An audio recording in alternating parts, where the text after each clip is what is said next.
Santiago Ernesto, es momento de que nos hables de Sucre y de Monteagudo. Háblanos un poco, Sí, voy a hablar de ambos, pero en particular profundizaré, porque hablamos menos, en Bernardo de Monteagudo. Vamos a ver las similitudes entre ambos. Ambos eran muy jóvenes al iniciar el proceso revolucionario independentista de la patria grande, América Latina o nuestra América, como la queramos llamar. Pues Monteagudo nació en 1789 y Antonio José Francisco de Sucre y Alcalá, el gran mariscal, nació en 1795. También tienen dos coincidencias también. Ambos fueron asesinados y ambos fueron asesinados a los 35 años. Los dos fueron militares, aunque obviamente el nivel de las acciones y la continuidad de las acciones fue mucho mayor en el caso de Sucre. Lo que pasa que Bernardo de Monteagudo, que era muy corajudo, podremos decirle, no tenía formación militar, lo impulsaba su ideal revolucionario. Ambos también fueron grandes revolucionarios y por lo tanto muchas acciones que hicieron no eran del gusto de sus enemigos, obviamente, y sobre todo, bueno, algunas podían ser ciertas por su vocación revolucionaria. Entonces cuando tenían que decidir, aunque no fuera algo simpático, lo decidían, pero a la vez, bueno, Monteagudo tenía otras cosas. Tuvo cargo de gobierno y en ese cargo de gobierno bueno, se enfrentó a mucha gente en el Perú, que fue ministro de Gobierno y Relaciones Exteriores. Después siempre fue muy influyente. Una de las características que tiene, que en un libro que se llama El Diablo, que como subtítulo te dice El hombre prohibido, el héroe imposible, era muy exitoso con las mujeres. Por distintas fuentes dicen lo mismo, porque si bien era descendiente de mulatos que o era mulato con ascendencia africana en sus antepasados, eso podría restarle posibilidades en cuanto a su vocación amatoria de grandes damas. Pero como él era un dandy, era muy culto y sobre todo era, así como en la política, en el amor iba a la ofensiva plena, tuvo muchos resultados positivos. Como se habla ahora en términos futboleros, era para la Champions League o el Mundial de Clubes. Monteagudo participó en gran parte de la cuestión de América. Y poco antes de morir estaba participando o preparando el Congreso Anfictiónico.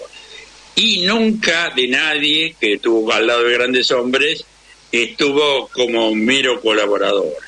Era un ideólogo, eso hay que tenerlo claro. Y estuvo con Juan José Castelli, que fue el costado revolucionario de la Revolución de Mayo con Moreno y Belgrano. Estuvo con, y aparte era también jacobino, como se dice, decir, de armas tomar y de lanzarse. Estuvo con Bernardo O'Higgins, estuvo con José de San Martín, estuvo con Simón Bolívar. En ninguna de las ocasiones estuvo como mero espectador o acompañante o crack. Siempre fue decisivo. Era un ideólogo.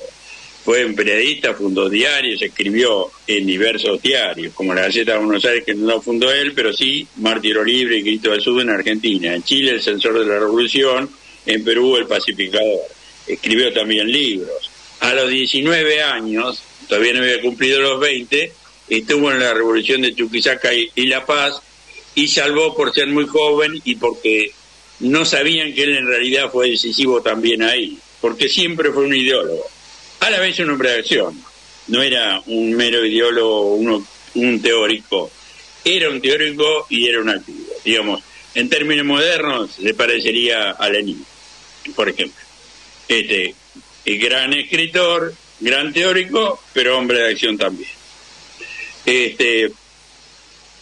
Después, bueno, todo eso es una pequeña parte. Participó, hizo el primer esbozo de constitución en América, en 1811. Participó en la Asamblea del año 3 en Argentina, que fue muy importante. No hizo una constitución, pero produjo muchísimas leyes, sobre todo se avanzó muchísimo en las libertades individuales, en la igualdad social y demás.